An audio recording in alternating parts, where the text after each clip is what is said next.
오늘 우리에게 주신 하나님의 말씀은 어제 이어서 사도행전 11장 11절부터의 말씀입니다.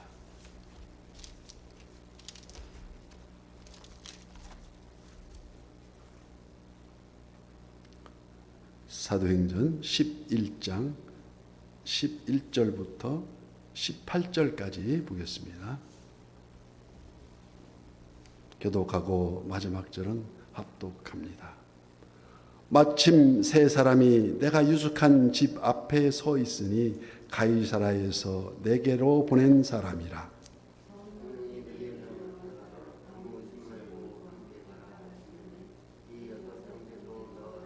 가서 그 사람의 집에 들어가니 그가 우리에게 말하기를 천사가 내 집에 서서 말하되 네가 사람을 요바에 보내어 베드로라 하는 시몬을 청하라. 그가 너와 내 온 집이 구원을 받을 말씀을 내게 이르리라 함을 보았다 하거늘 내가 말을 시작할 때에 성령이 그들에게 임하시기를 처음 우리에게 하신 것과 같이 하는지라. 내가 주의 말씀에 요한은 물로 세례를 베풀었으나 너희는 성령으로 세례를 받으리라 하신 것이 생각났노라. 그런즉 하나님이 우리가 주 예수 그리스도를 믿을 때에 주신 것과 같은 선물을 그들에게도 주셨으니 내가 누구이기에 하나님을 능히 맡겠느냐 하더라. 그들이 이 말을 듣고 잠잠하여 하나님께 영광을 돌려 이르되 그러면 하나님께서 이방인에게도 생명 얻는 회개를 주셨다 하니라. 아멘. 차별 없이 많은 성령님에 대해서 오늘 본문은 우리가 많이 들어본 간증의 형식으로 띄고 있습니다. 어떤 내용이 간증입니까? 베드로가 경험했던 고넬료와의 그 가정의 구원의 사건을 말씀하고 있습니다. 앞서 말씀했듯이 고넬료 이야기는 단순히 그 사람과 그 가정이 구원을 넘어서 이스라엘 역사 2000년을 이어온 구원의 대상에 대한 관념을 완전히 깨뜨리는 사건이었다는 것입니다. 구원은 오로지 하나님께 선택받은 선민에게만 이루어진다는 그 고유의 선민 사상을 완전히 뒤엎은 이방인에게도 확장되었다는 그 엄청난 사건이었기에 이 본서를 기록한 의사 누가는 자신의 심경으로 한번, 오늘 본문을 통해서 베드로 입을 통해서 또 한 번 이렇게 반복하며 피력하고 있습니다. 그래서 11장 1절 말씀에서 사도들과 형제들은 이방인들이 하나님의 말씀을 받아들였다는 그 소식을 분명히 들었습니다. 그럼에도 그들은 베드로를 추궁하며 어떻게 사도라는 자가 할례를 받지 않은 불결한 자들과 함께 식사를 할 수 있느냐고 막무가내로 아주 불결한 짓이라고, 불결한 행동이라고 막무가내로 따지고 드는 자도 있었다는 것입니다. 이러한 그들이 비난에도 불구하고 베드로는 침착하게 자신의 겪은 이야기를 나누기 시작합니다. 그가 간증을 마치고 이 본문에 돌아오는 마무리되는 오늘 18절 말씀에 그들이 이 말을 듣고 잠잠하여 하나님께 영광을 돌려 이르되 그러면 하나님께서 이방인에게도 생명을 얻는 회개를 주셨노라 하니라. 오늘날 우리는 교회에서 뿐만 아니라 수련회 등 신앙생활을 하는 가운데 다양한 사람들의 간증을 듣곤 합니다. 간증이란 자신이 경험한 하나님에 대한 나눔을 뜻하는데 어쩌다 보면 정의로운 이 정의와는 정반대 어긋난 간증으로 성도들의 마음을 불편하게 하는 경우도 있습니다. 더러 있습니다.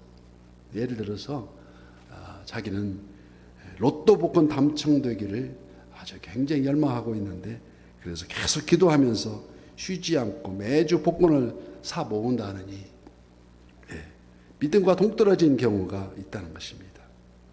어떤 이는 그 로또를 간증을 하는데 자기는 로또를 한 번도 사본 일이 없다고.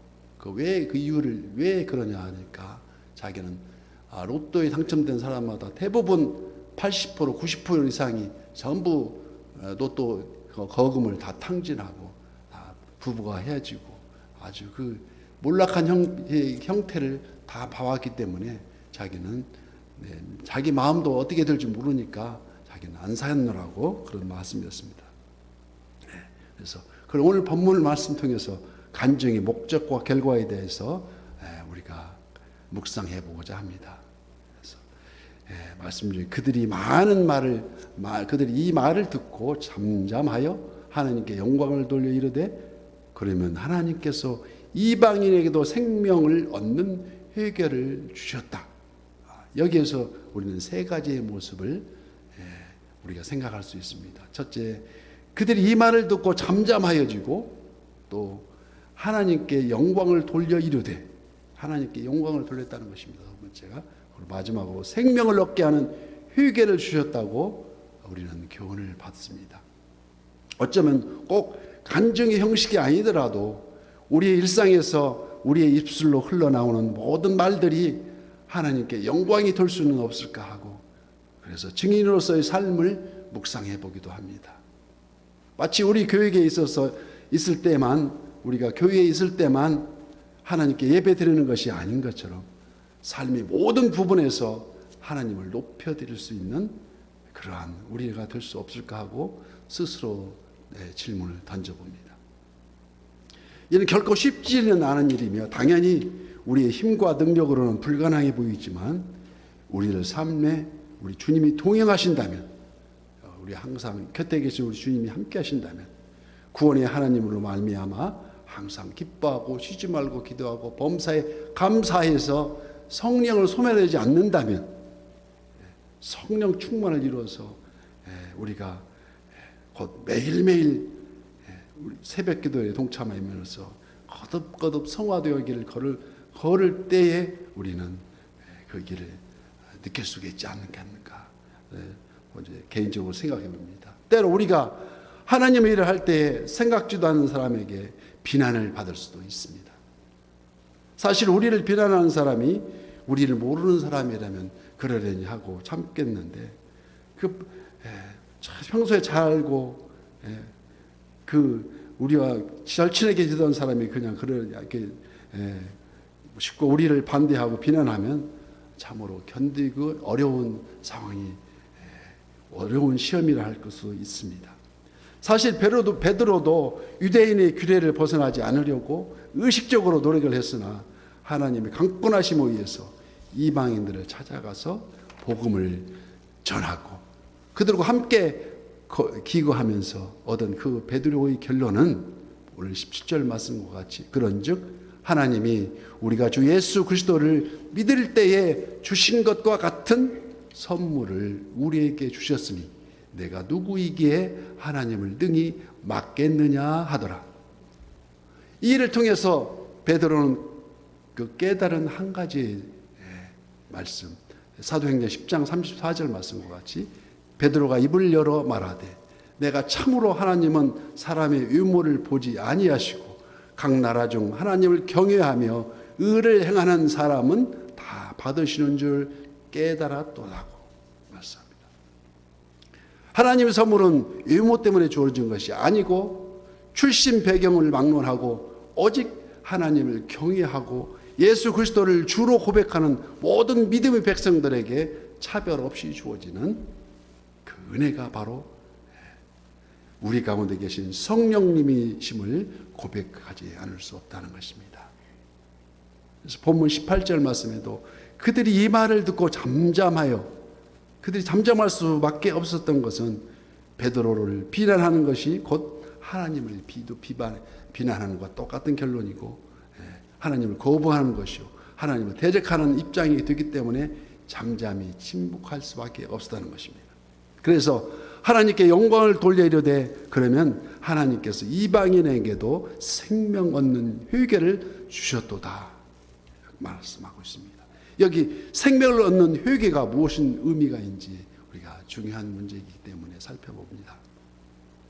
회개는 잘못된 방향을 바로잡아서 하나님 앞에 다시 돌아서는 것을 말합니다. 즉 하나님의 진리의 말씀을 향해서 내 마음과 삶이 온전히 돌아서는 것을 회개라고 합니다. 그러면 또 회개는 하나님께서 그의 백성에게 베푸신 은혜이라 할 수 있는데, 하나님께서 먼저 우리에게 찾아오셨고 그분 자신이 우리에게 주셨으므로 기쁨으로 받는 그 은혜를 감사하며 순종하는 태도를 회개라고 합니다. 그래서 인생의 일대 전환이요, 내 잘못을 고백하는, 그래서 다시는 거듭하지 않는, 그 잘못을 거듭하지 않는, 그게 바로 회개를 다짐하는 것입니다. 생명을 얻는 회개는 성령의 인도하심과 말씀으로 순종하고 새로운 삶을 개척하는 그리스도인의 인생 디딤돌이며 결국 천국을 이 땅에서 준비하는 과정이라 할 수 있습니다. 그래서 결국 천국은 죽어서 뿅 하고 가는 게 천국이 아니요, 이 땅에서 먼저 주님과 동행하는 삶, 그래서 마지막 이 세상을 떠날 때에 장막을 벗을 때 주여 이 손 잡아주소서 하면서 가는 게 천국이다. 물론 예수님 십자가에 달리실 때 한쪽 강도가 주님의 이름으로 구원은 바라지만, 특별한 예지만 그 나머지는 주님과 동행하는 삶이 바로 천국 삶이에요. 그래서 천국은 여기 있다 저기 있다 할가 아니고 오직 내 마음속에 있느니라고 우리 주님은 몇 번 거듭해서 우리에게 말씀해 주셨습니다. 베드로는 무조건 자신이 옳다고 우기지 않았습니다. 그러므로 회개에 합당한 열매를 맺고, 마태복음 3장 8절 말씀, 회개에 합당한 열매를 맺는다는 것입니다. 온유함 속에서 행하며 설득의 리더십이 본인이 되어 보이고 있는 베드로를 발견합니다. 오늘 본문 12절 말씀에도 성령이 내게 명하사 아무 의심 말고 함께 가라 하시매, 베드로는 그동안 자신과 고넬료에게 있었던 일들이 오직 성령의 인도하심으로 이루어졌음을 간증하고 있습니다. 14절 말씀대로 천사가 고넬료에게 베드로를 초청하도록 한 목적은 구원의 말씀을 듣게 하기 위해서였던 것입니다. 고넬료와 그 집안이 성령이 임하시기에 앞서 먼저 하나님의 말씀이 선포되었고, 그들이 이 말씀을 받아들였다는 사실에 우리는 주목해야 됩니다. 말씀을 받아들인 다음에 말씀이 선포되고 성령이 임재할 때에 회개의 역사는 반드시 일어납니다. 그럴 때 비로소 구원은 얻을 수 있다는 것이 아니겠습니까? 하나님은 인간의 노력으로 얻을 수 없는 이 선물을 유대인이 아닌 이방인에게도 허락하셨다는 것입니다. 그래서 에베소서 2장 8절 말씀부터 너희는 그 은혜에 의하여 믿음으로 말미암아 구원을 얻었나니 이것은 너희에게서 난 것이 아니요 하나님의 선물이다. 행위에서 난 것이 아니 이는 누구든지 자랑하지 못하게 함이라 말씀하고 있습니다. 선별된 자에게만 제한되었던 유대의 성전이 예수님의 십자가에 흘리신 그 보혈로 성소의 휘장이 한가운데가 찢어져 나가더라. 이 말씀과 같이 모든 벽들과 차별들을 다 무너뜨리신 예수 그리스도를 통해서 하나님의 주권적 인도하심이, 그 인도하심이 오늘 또 이 새벽 예배 우리 가운데 계시며 역사하시고 순종하는 저와 우리 선한 이웃 모든 지체가 되시기를 예수님 이름으로 축복합니다.